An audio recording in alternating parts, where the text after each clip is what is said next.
Na prvý pohľad, ako by išlo o detskú hru. Jedna z týchto hračiek sa objavila na Dunaji. Vyzerá netradične. Odborný názov Lichter.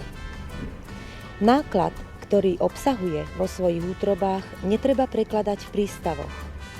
Lichter má výhodu, že sa celý naloží na námornú loď s minimálnou časovou stratou a bez nároku na zložité a náročné prekladové operácie. Prakticky loď sa naloží na loď. Je to najnovšia a nesporne najprogresívnejšia technológia prepravy tovarov po vode. Lichtery sú určené na prepravu kusového tovaru, hromadných tovarov, ale takisto na prepravu kontajnerov a sypaných tovarov.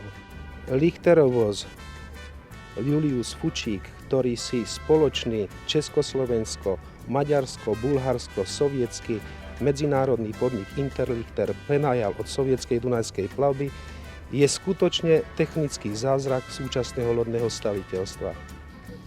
Loď je vlastne nosičom lichterov. Naraz ich môže naložiť 26, každý s nákladom do 1300 tón.